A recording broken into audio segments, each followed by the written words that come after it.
All right, let's kick off. So, welcome to Design Your App. This is presented by the Startup Network as well as our friends at Appomate. My name is Ryan Burns. I'm the head of community here at the Startup Network. We are the Australia's largest startup community. We service over 70,000 folks throughout our community. So, pretty large contingent of you guys out there from all walks of life. That's people that are just starting their founder journey to those that are more experienced and more down the road a little bit. But there's always a room, a spot for you here at the Startup Network, and whether you want to learn something today, maybe you want to connect with someone else, in the room and feed off of their question. That community is about. It's really just about working with each other as opposed to working in a silo. Because we feel, and many of us agree, that the more that you work together, the better the process is. And so our team is quite small. We only have 4 people, myself and 3 others. But because of the quickness and the rapid development of our ideas together, we can bring you guys great, events like this today.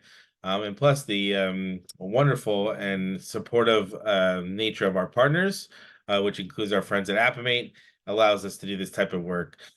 So besides this type of virtual event, if you don't know about the Startup Network, we host events throughout the year. We host more events and programs than anybody else in Australia. It's not even close. I don't like to talk about it too much because I do like our community to work together with other folks in the community, but I think this year we're going to run about 150 events. So nobody's in the realm of close to that. I think the next is like someone probably running like 10 or 15 events a year. But the reason we run so many is because of folks like you. Maybe you're starting your journey, maybe you're continuing your journey, maybe you're starting over, maybe you want to just learn. But there's always going to be a need for us in the room. And that's why we're here. We're here to service you. We don't have any financial backers besides our members and our partners. We don't have any motive besides to help you folks. So if there is something that you need or a question that you have, please feel free to just reach out to us. That's how we are, and that's how we operate.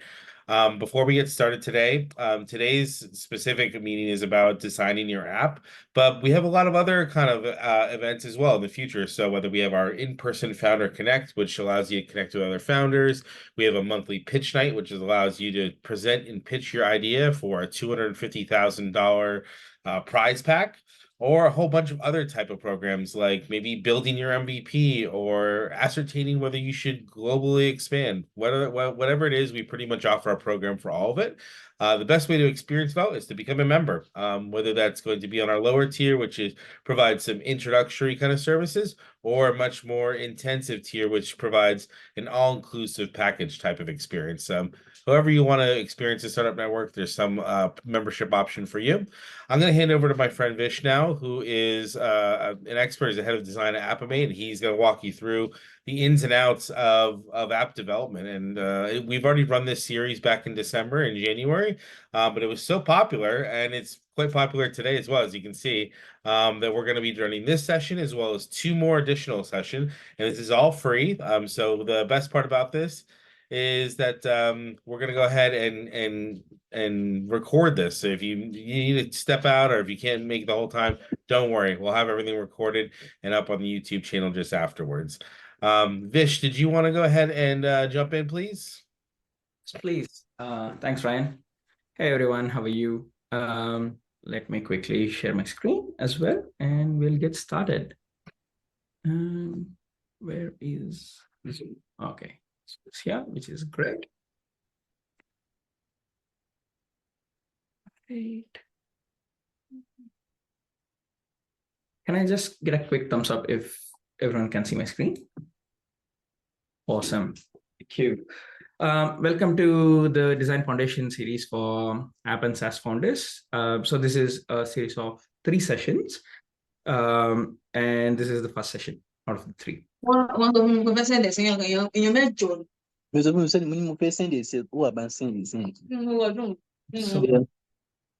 So, all right, thank you. Awesome. Just to quickly introduce myself, my name is Vish. I'm the head of design here at Appomate. I started my career as a developer. I have worked as a designer and have worked as a product manager. So worked on many different products. I think have been with Appomate for about 10 years now, and we have worked on, I don't know, more than 100 different applications, ranging from first time ideas, first time entrepreneurs to multinational companies like L'Oreal, or big enterprises like Lend-Lease. And we have seen a lot of different products, and we have seen products that have succeeded and products which have failed, and we have put together all our learnings from there into this design series in understanding how we can actually make a product succeed. We also have Zain here today.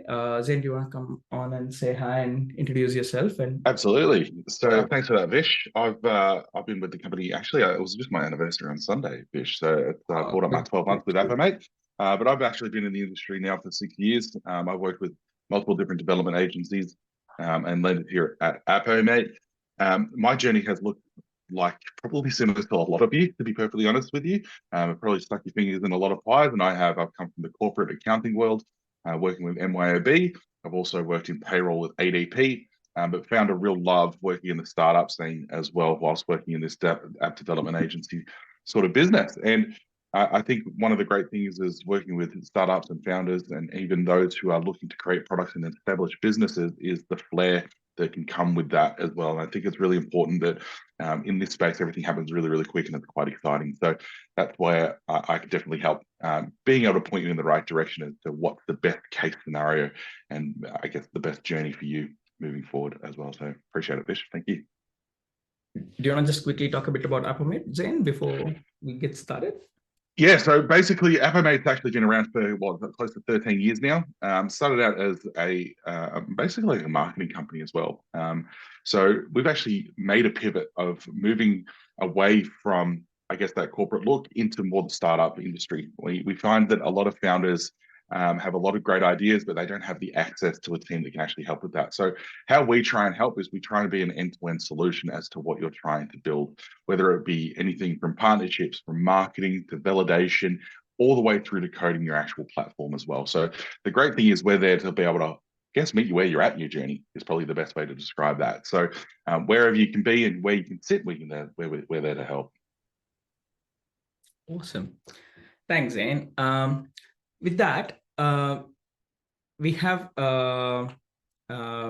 quite informative agenda for today's session, and we'll start with UX and why it's important, and we'll go through some of the behavior models that generally come into picture when you're designing your app or SaaS product, and then we'll look at the customer lifecycle and how the design would impact at each stage, and we'll also share our core design principles that we follow when we do product design. We'll look at a case study as well, and we'll have some Q&A. But what we want to do is we want to keep this session a bit engaging. So rather than just me ranting for an hour and then finally someone asking questions, if you have any question about a product that you're currently working on, or anything really, feel free to stop me and ask that question. And we'll also use the chat on Zoom and the reactions on Zoom throughout this session. So just to make sure that everyone has access to chat on Zoom, can I just get a hi on the chat Zoom here? Awesome. Thank you. Cool. Great. Awesome. We'll get started. So, I mean, before we start talking about UX, it is important to understand what is UX, right? So UX is basically user experience. So what is user experience? User experience is the encompassing experience a user encounters from the moment they start interacting with your business or product or service to their final touch point. So to the moment they get a value and they complete their job, right? So it talks about the user's needs, their preferences, their challenges, placing them at the heart of your development process, and crafting solutions that actually resonate with them. And I'll tell you a bit why this is really important. This is important because imagine you're building an application, right? Understanding about you, the user, gives you all the tools you need to design it in such a way that the user can actually get their job done really quickly and very easily. So that's basically what the UX is. Now, actually, let me go back. Can you take a guess on how many apps there are out there today in the market on Google Play Store and Apple App Store? Just, put your guess on the chat here on Zoom. Too many? Yes. 10 million, 500,000, millions. It's slightly about 5.5 million, 5.3 actually. On the Apple App Store, there are about 1.8 million apps. And on the Google Play Store, there are about 3.5 million. So essentially what this is doing is providing every user multiple options today in the market. So it becomes really important for any product to stand out from the competitors because there are so many apps and there are so many options for the users. If the first experience for the user is not great, there is no reason for the user to stick with us. They can just as easily move to a competitor. And statistics actually talk about that same thing. 43% of users actually abandon the app after just one use because they did not get a great experience. And 71% of users churn within the first 90 days. So imagine you spending money getting the users and they opening your app or using your product for one time and then just stopping using it. Just such a huge waste of marketing dollars there. On that note, any guesses on what's the average cost to acquire a user in Australia is today? $5. That's not surprising. 100 plus. Probably not 100, maybe 100 if it's a very high stake product, but on an average, it's on the Apple App Store, it's about $5.1 cost per install, and on Play Store, it's about $4.6. But I think someone actually posted $100. That is actually true for enterprise applications or for accounting applications. Say, for example, Xero or Mayo, they might probably have cost per acquisition as $100+ because the customer lifetime value is higher, and it's once someone gets into an accounting platform, it's not very easy to get out of it and move to a competitor because you might have a lot of data on it. In such scenarios, the cost is about $100 there. So just answering Anisha's question here, the $5.11 is the average price to get a user to install your app. So that's the cost that you'd be paying in terms of your marketing activities on everything to get a user to download and install your app on their phone. Now, because the stakes are so high, we need to make sure that the product that we are building actually resonates with the users and the users stay with us, right? And throughout the design is basically a combination of understanding the users and the user needs and the user psychology. And in 2007, Professor BJ Fogg, who is a professor at Stanford, came up with this model called the Fogg behavior model. Now, this actually talks about the relationship between the motivation levels of a user and the ability to do something and the amount of prompting that is required to get someone to take an action, right? So imagine it's the first day that you have joined a course or a university and your motivation is really high, and the first few weeks everyone does all the assignments without, the professors or someone having to remind them, right? But as the time goes, you need constant reminders and, constant pushing from your project group or from your professors to get the assignments done. Or the same thing as, when you newly start a business, the motivation is really high, and as time goes on, yeah, you need constant support and motivation there. At the same time, the ability to do something. We humans, we obviously always go for easy to do things. So if something's really easy to do, people generally take action really easily. But if it's a bit difficult to do, people don't take action because they don't want to put in that effort. And if it is hard to do, someone needs to prompt the users to take the action repeatedly, and spend that effort in prompting. So with this model, what we generally do when we design the products is you always aim for increasing your user motivation by understanding their jobs, their needs, their context and everything. And at the same time, make it really easy for someone to take the action. So a combination of high motivation and ease of use will get users to take actions that you want them to take and become a paying customer or a revenue generating customer. When you look at the customer lifecycle, it starts with awareness. So when someone gets to know that, okay, there is this app or there is this business, and this is what this guy probably satisfies the requirement that I'm looking for, and they download the app, or they become a customer, or they create an account with you, which is your acquisition. And then the first time they get a value out of your app or your product or your service, that's activation. And then they decide whether they actually want to pay for it, or they kind of generate a revenue for the business. So that's the revenue.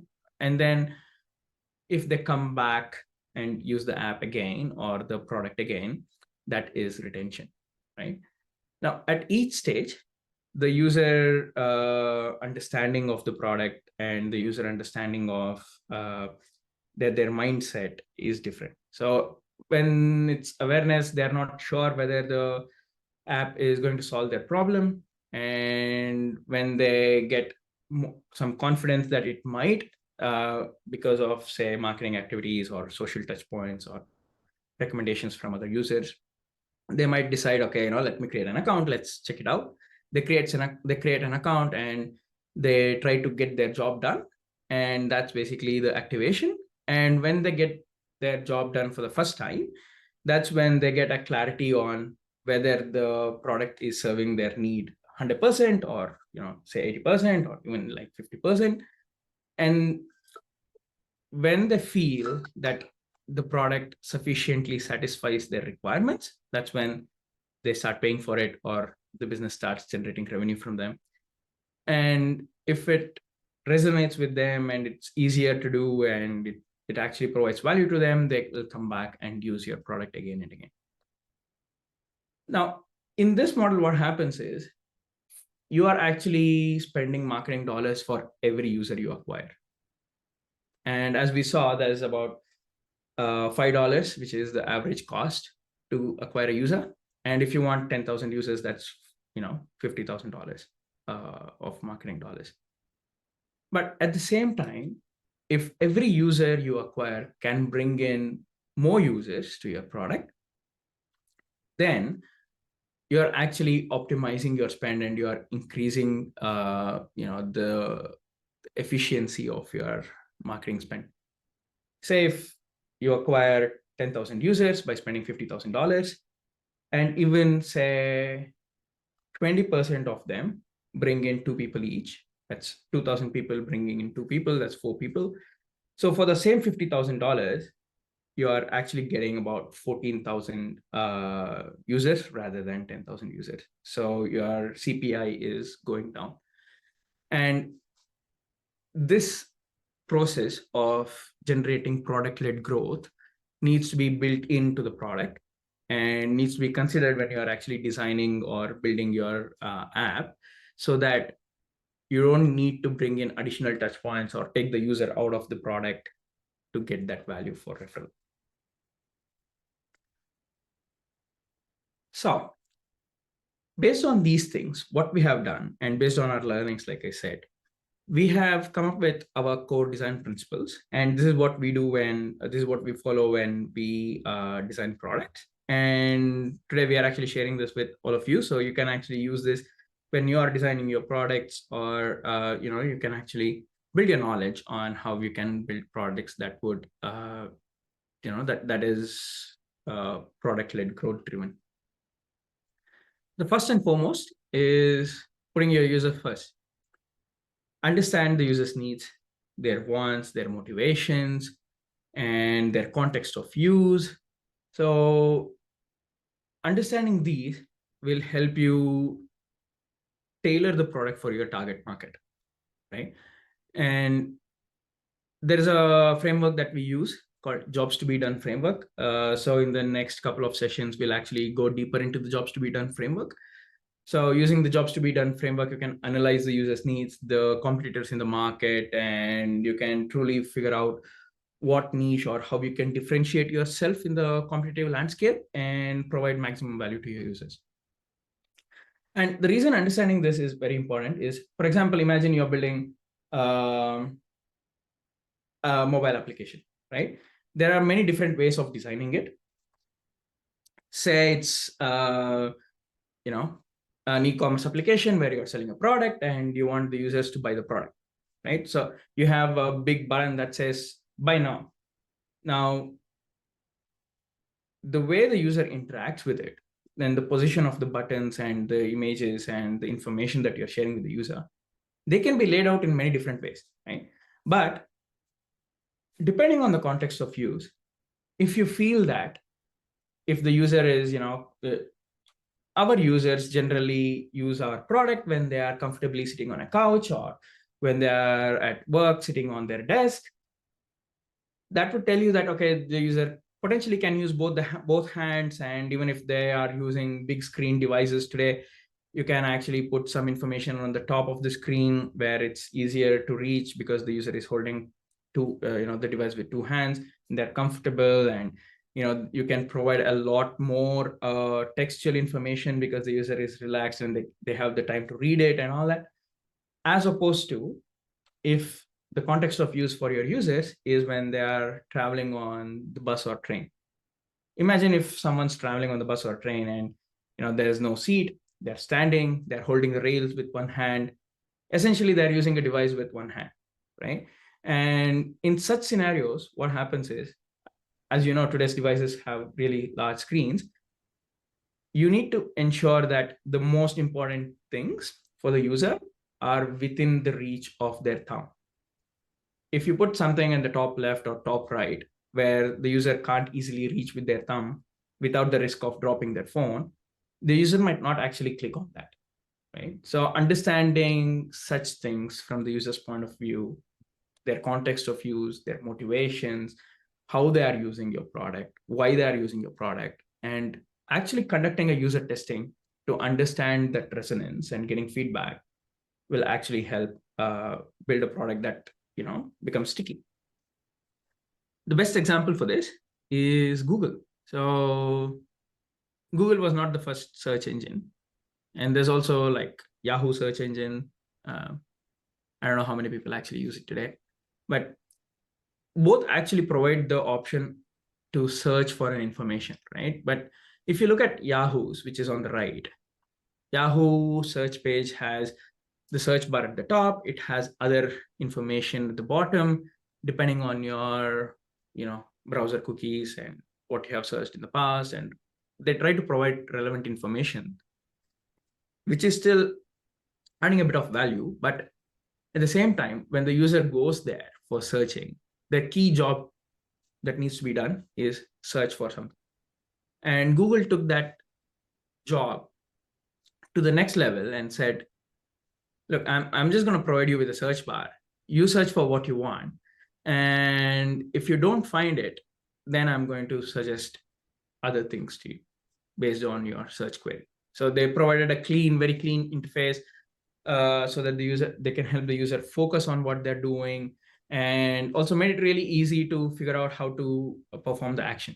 So as we all know today, Google is like the leading search engine in the world, and probably one of the most valuable companies in the world.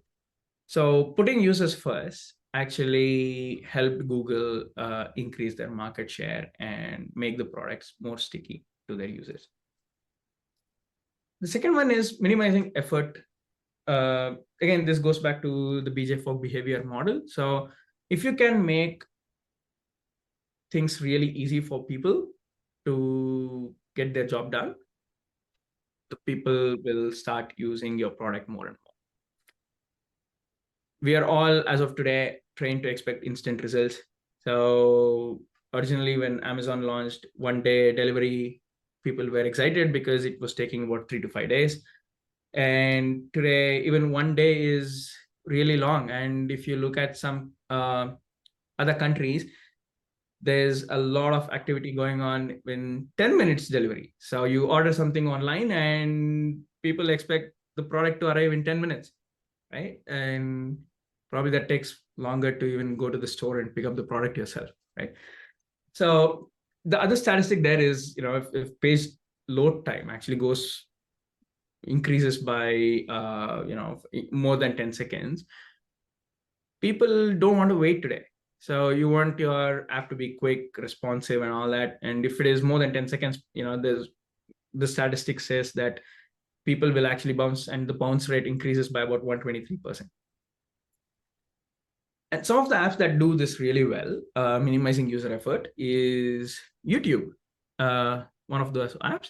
So as soon as you select the video that you want to play, you watch the video, and once the video is done, it will probably not wait for you to click on the next video, and based on its algorithm, based on its understanding of what might interest you, it will automatically start playing something else. If you don't like it, you can change it, but if it actually hits the mark and if it is right about what you might enjoy, you don't need to do anything. It just continues playing. And I was talking about Amazon, and Amazon as of today has this buy now button. So yes, you can select multiple products, add it to your cart, and then buy it together. But you don't need to do that anymore. You can just buy now every single product with one click, or essentially 2 clicks, right? And I don't know about you guys, but I actually just use that. Even if I have multiple products to buy, I just use buy now and without adding things to the cart. And I think that's what's filled my room as of today. So with lots of products that I probably don't need as well.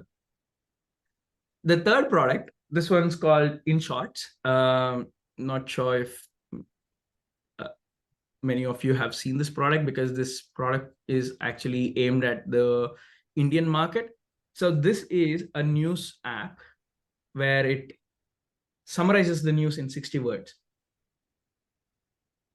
So the thing is, again, reading news or consuming news is a difficult activity for people, and they don't want to spend the time to read the news. So in this, you just read the news in 60 words, which might probably take less than a minute. And then if the news is interesting enough, there's link in the bottom of the page where you can click on it and go and read the full news article. That way, you're actually reducing the effort for the user, and the news consumption has increased. And I think they have like millions of users today. So it's about how you can get the users to complete their job easily and quickly. Prioritizing adding value over features, that's our third one. So obviously there might be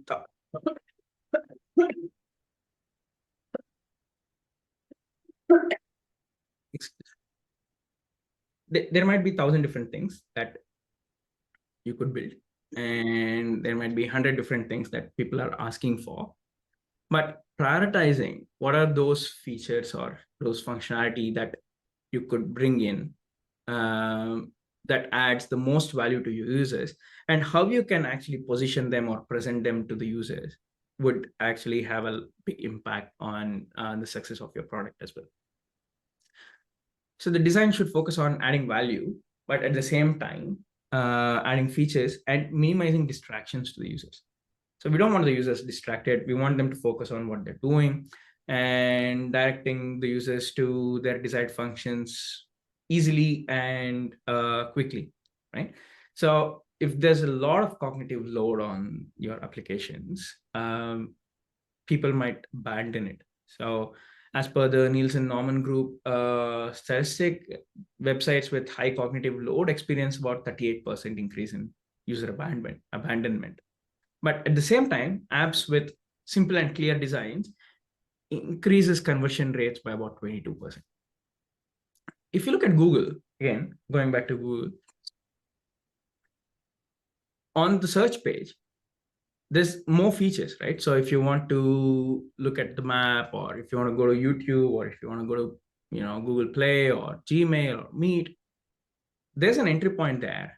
But it's not, Google could have as well just laid out all these icons here for more branding and more visibility and all that, but they did not do it because they don't want people distracted, and they want, they provided this option here so that the user can go there when they want, but at the same time, their key job to be done area is clear and simple without any distraction.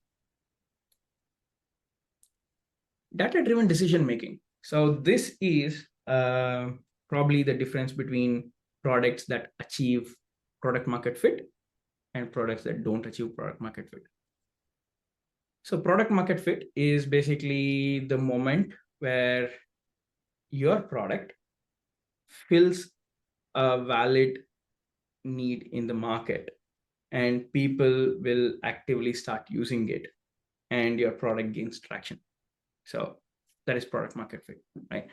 And that is basically the very first thing that any new applications or new entrepreneurs should be aiming for when they start building a business, because unless you have product market fit or service market fit, the business is not going to get traction and it's not going to scale.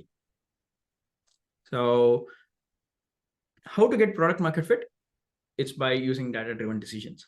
So understanding both quantitative and qualitative data on how customers are using it, what customers might need, and how the value is delivered to the users. Using those data, you can actually design your product in a way that you're preventing wasted resources and you are increasing the user value, and thereby you're going to get product market fit. So I think in the next couple of sessions, we'll talk a bit more about product market fit and go deeper into that. But as of today, a study by Gartner says that 80% of new products fail to achieve product market fit, and thereby the entire business collapses as well. And study by Harvard Business School found that if you use data-driven decision-making for every decision that you take in your business, you are 3 times more likely to get product market fit than when you compare to people who don't actually use data-driven decision-making. Bain and Company says, data-driven decision-making can help businesses reduce time to product market fit by about 50%. So essentially, when you start a business, the runway that you're looking at is the runway to get product market fit. And if that's reduced by up to 50%, that's fantastic, because you don't need to raise more funding or give away more ownership of your business. If you look at Instagram originally started as Bourbon, which was basically another social media like Facebook, where you could share statuses, you could check into places, you could share images, and you could chat with people and all that. And essentially, when they started looking at the data of how people are using, 82% of people were just using photo sharing functionality. So Bourbon actually took the decision to strip out everything from the product and just have it as a photo sharing application. And the rest is history. It became the fastest growing application at that time. They got like 1 million users in 6 months, and now they're one of the leading social media applications in the world. Obviously, they have now added some of the other functionalities like check-in or chatting with other users and things like that, but it's all centered around that image sharing functionality. Funnily enough, they all did it on the first one platform as well. So they generated those users just on that iPhone platform. Exactly. Apple platform. So they didn't actually have an Android platform for the first 4 years of their existence, which is just even more crazy. Yeah. And then Facebook as well. Facebook originally started as a face or a photo comparison website for Harvard students, and then slowly evolved based on the user needs and their requirements, and by conversations. And I don't know, there's a really good scene about this in the Social Network movie where Mark Zuckerberg is talking to a friend who that they're talking about a girl who they are both interested in, and they're like, hey, do you know if that girl's single, or if she's if she has a boyfriend? And then Mark gets this idea that people want to know this, and he immediately goes and puts in that relationship status functionality to the Facebook profile, and immediately people start putting it in, and you no longer need to guess whether someone's single or they're committed, and you can just go to their Facebook profile and check it out. So understanding those qualitative and quantitative data will actually help you do that. And similarly with realestate.com as well. By looking at the data from how their users are using this product, they actually brought in the home loan calculators, and they brought in that marketplace for home loan providers as well, providing more additional value, but at the same time generating more revenue for the business. Embracing product-led growth throughout your design process. This will actually help you build a product that actually sells itself and grows itself.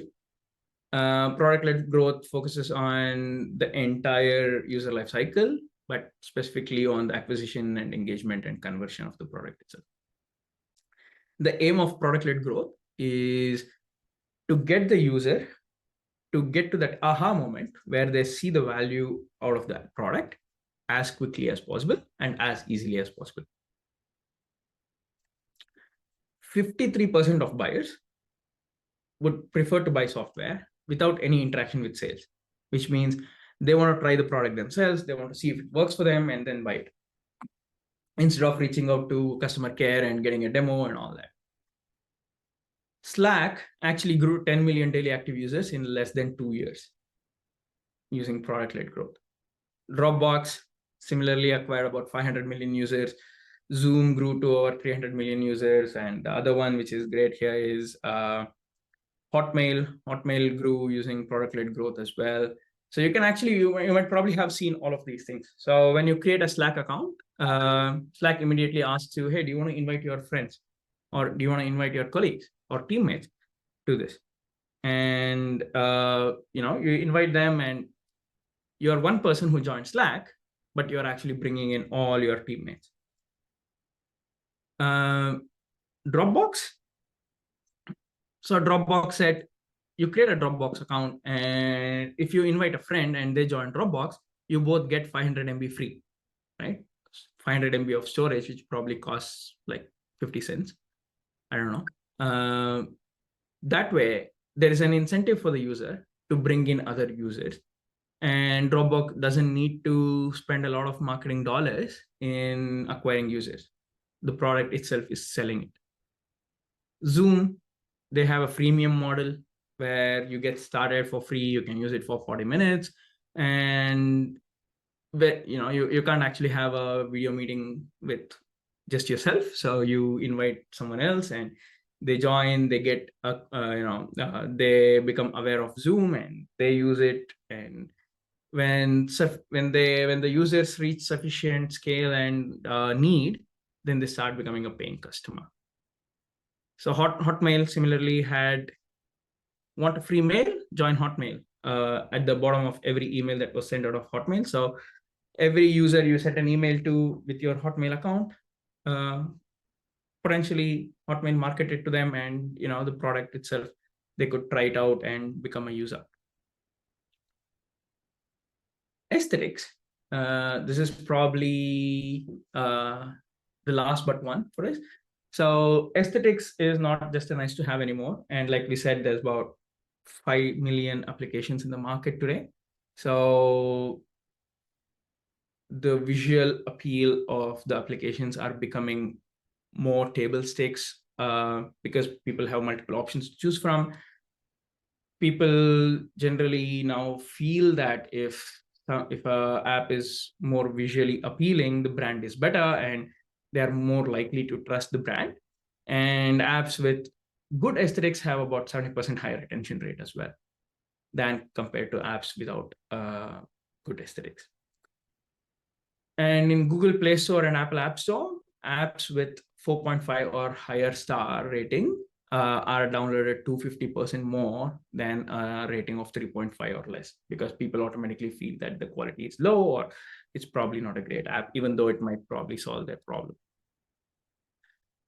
McKinsey actually did this survey. I think a couple of years ago, where they looked at the apps and the revenue of the business and the relationship to their visual appeal. And what they found was businesses which had a good design index score, or basically better visual appeal, generated 4 to 7% more revenue than other businesses. And total return to the stakeholders was more than 5 to 10%. So there's a real clear correlation between the revenue that's getting generated to the visual appeal of a product. The final one that we follow is mobile first designs, going with mobile first design because 80% of the internet traffic today is via mobile devices. And people generally prefer to have that. And mobile first design can actually lead to 20% higher conversion rate. And if the mobile experience is poor, 57% of consumers are willing to ditch that company, right? So if you're building a product, if you're thinking of starting a new service-based business or SaaS application, think of how you can build it mobile first, unless it's purely for a dedicated hardware like a POS system, or you know for sure that it's, say, something like an ERP system where it's run on specialized hardware and requires a lot of computing power in the backend. Those were some of our design principles that we bring in when we approach product design. Before I go to a case study, is there any questions that anyone have in the group? Cool. Awesome. So MyCombat is basically an application that serves as a training aid for combat athletes. So boxers, MMA, etc. Right?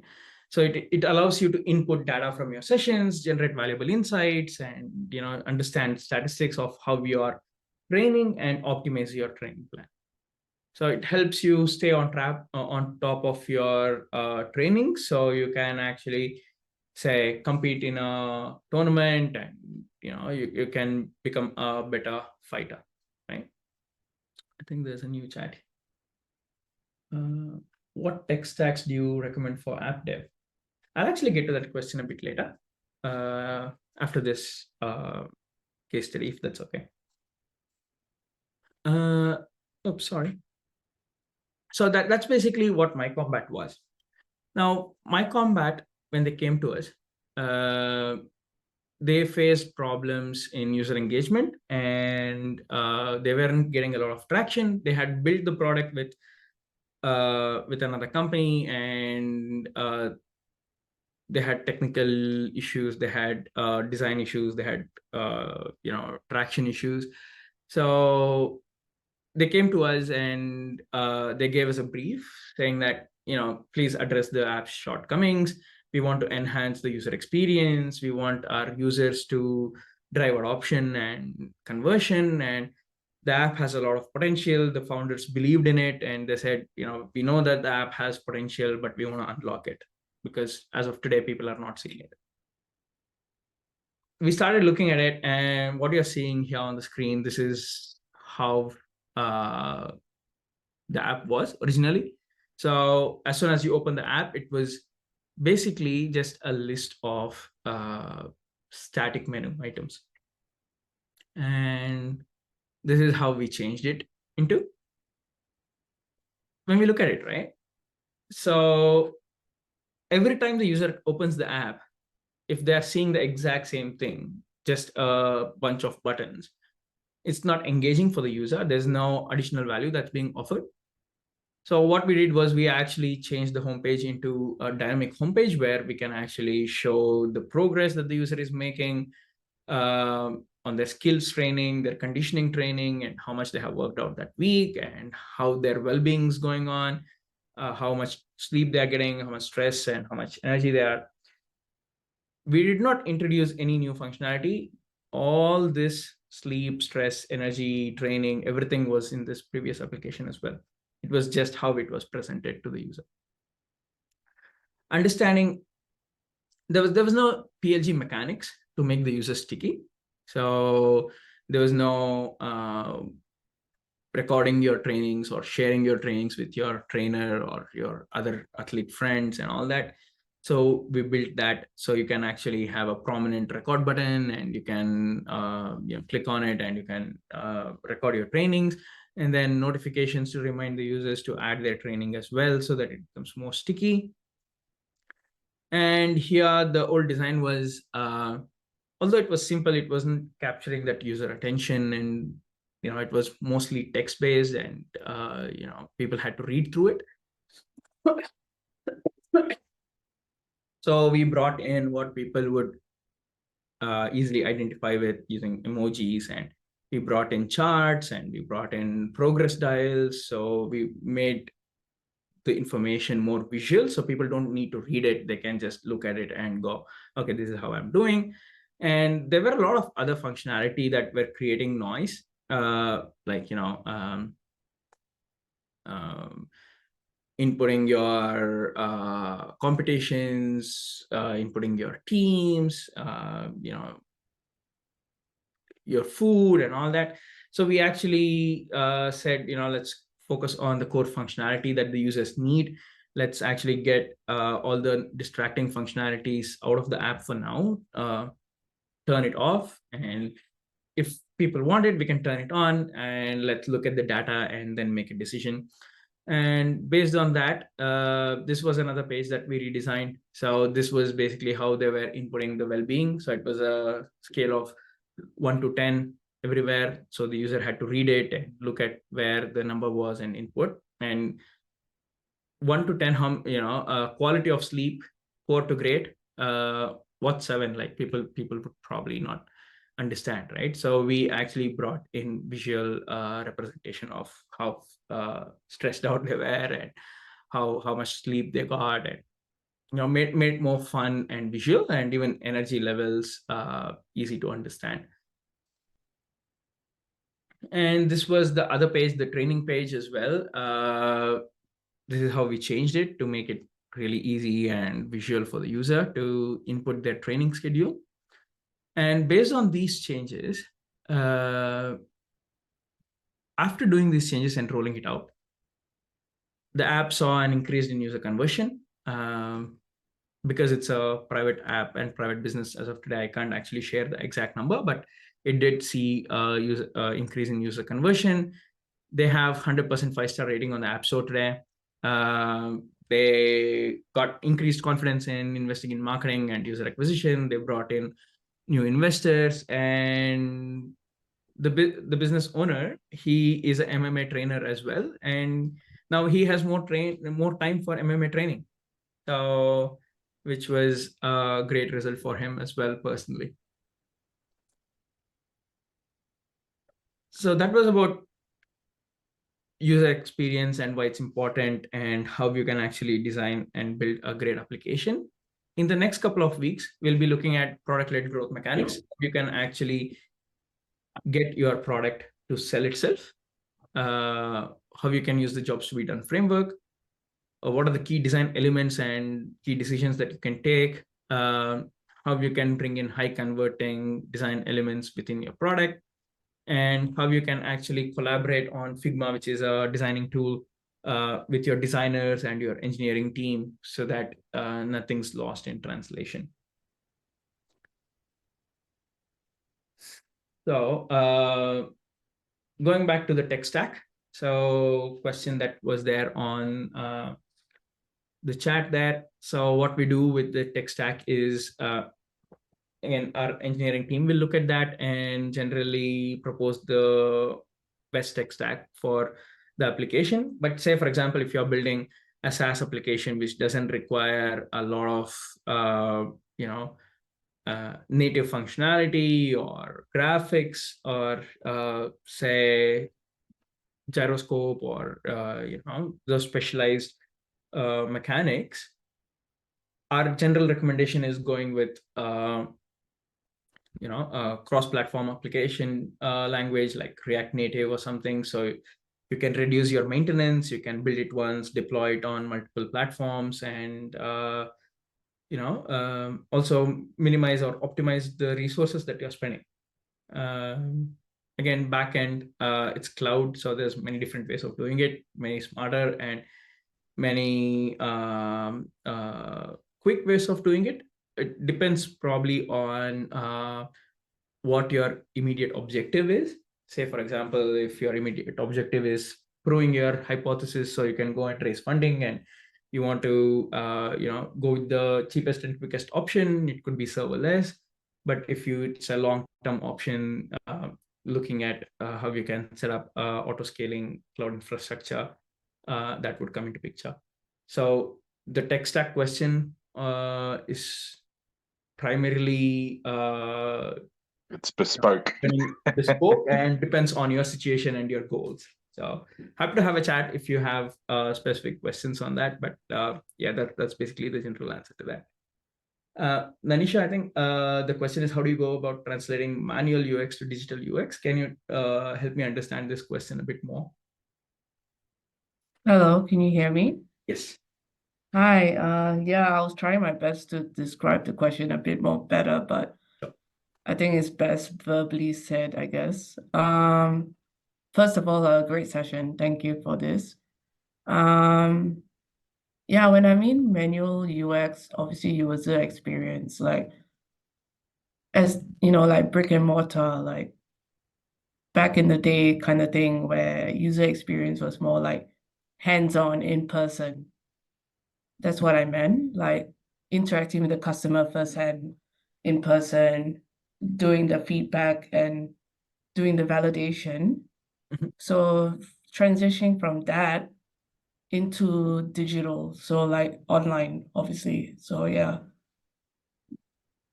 So if I understand your question right, it's about in say brick and mortar stores where people come into the store and purchase stuff.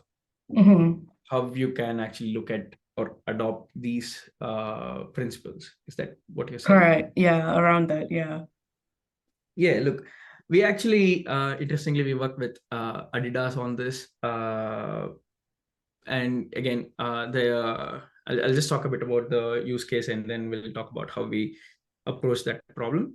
So Adidas basically had a brief, which is people come into the Adidas stores, they buy the products, obviously, and they pay for it, they walk out, right? Adidas also had the e-commerce store where people can buy it. But people come to the store because they want that experience. They want to be able to see the product, try it on, and then make a decision. Right? Now, the problem users were facing was they come into the store, they want to try on the product. They try on, say, for example, shoes, right? So they try on the shoes and they like a particular design. They want to try it on, but the size is not available in the store. So, the store says, oh, we can place an order for it, and or you can go and buy it online. Or they come into the store because they have seen something online, and they realize that, okay, that product is not available in the store for trial because it's sold out, or it's only available specifically online. And there's multiple different things there. So the ultimate idea was how you can actually get Adidas customers to try out the products and make a purchase quickly and easily. So what we did was we actually took a lot of these things, understanding the customer psychology, because they want to try it out. And why do they want to try it out? They want to make sure that it actually is a right fit. And why do they want to make sure it's a right fit? Because different products might fit differently, and they want to look at it from all different actions and all different directions. And when you look at the product-led growth mechanic as well, when you come into the store, you buy in, you're bringing in a friend or your partner or someone to help you make the decision. And with online, it's a bit difficult there. So by looking at this, what we did was we actually designed a kiosk, or I wouldn't say a kiosk, a table application where you try out the product, and if, say, for example, you can't actually complete the purchase within the store, in the store itself, you can just go in, put in your information on the table, and the product gets sent to your home. And you also get a 360-degree view of each of these products. Say, for example, if the product is not available within the store for you to check it out, you get a 360-degree view of it on a big table there on a digital display, so you can actually check it out there. And Raymond's, who is another apparel maker, they actually have solved this problem as well really well, because they actually do bespoke custom suits and clothes. Say, for example, if I wanted to go buy a shirt or a suit, and they only have like just a plain cloth because they custom stitch it for you, I wouldn't be able to check it out how it looks on me by just looking at the cloth. So what they have this huge mirror, which is a digital mirror, and you stand in front of it and you pick and choose what cloth you're planning on selecting. It actually shows you in a suit, based on that cloth, how it's going to look on you. So you can actually bring in a digital overlay on a physical experience and get a similar or maybe even a better experience, because now you don't actually need to try on 10 different suits, which is time consuming. You can just change the different designs, and within 10 seconds, you can see how you're going to look in 10 different clothes or suits. Yeah, nice. And just a follow-up, if you don't mind, like very quickly, like can they technically go hand in hand, or like what would you say is the ideal ratio between manual experience and digital experience? I'd probably say, I mean, first and foremost, it has to go hand in hand, but the ratio or how the touch points are exchanged and how the flow happens, the user flow, is on the core job to be done for the user. So the ultimate objective would be how you can get the user to complete their job as quickly and as easily as possible. Okay, well, thank you. I actually have to go because my laptop's gonna die, but yeah, thanks. No worries. I think that was it from my end. There's a question from Rachel. I have a MVP using Glide app, which is giving me so many limitations. Would you recommend Bubble or WordPress instead? We need the following functions: map listing, user profile, users to upload. The tech capacity is PHP, JS, HTML, CSS, and MySQL. I think Zain would be the better person to answer this question. Probably Rachel, I'd say connect with Zain after this session, and maybe you can talk about it. Well, yeah, we might go into a little bit more depth. I think it'll be a little bit too much for this meeting, but we can definitely on the screen there, left on the screen with my phone number. So please utilize it, because I'm more than happy to have a conversation about that for sure. Thank you. Then how can I get in touch with you? I missed that. Yep, I'm just posting on your comment. That's my phone number there. So we can have a chat about that one in depth. Should I give you a call at what time or text you first? Yeah, send me a text first because we'll set up a time that's suitable for us both. Okay, cool. Thank you. Awesome, thank you. Cool. Okay, Brian. Yeah, great job, guys. Another great session, Vish. Really cool. Definitely, I every time I attend one of these, I learn so much from your guys' side. So thank you so much. It was really, really positive. Folks, if you do have need to watch a recording of this, which I think you should, just because it was jam-packed with info. The YouTube channel is I posted it on the chat. Just go in there and subscribe to it. It'll alert you when the upload is done. I'm literally gonna, as soon as we end this meeting, I'm going to take the recording, put it into Canva, clean it up a little bit, and then upload it up. So it might just take me a few hours, but at most it'll be up this afternoon. I want to thank our friends from Appomate again, Vish and Zane. You guys are great. We look forward to inviting everybody to our second and third sessions, which is coming up just in a week, every Monday. So if you just want to go ahead and if you don't have tickets for that, please just go onto our Eventbrite channel and you can reserve your tickets then. But I'll be sending out an email with that link as well, as long as with a copy of the recording. But the easiest way to do it is onto the YouTube channel. And again, if you have any questions for us at the Startup Network, my name is Ryan. I'm the head of community. Just feel free to ping me. We got a lot of different options out there. But yeah, really great session today, guys. And yeah, I'll let you go. Have a great day. Thanks, Aaron. Thanks, everyone. Cheers.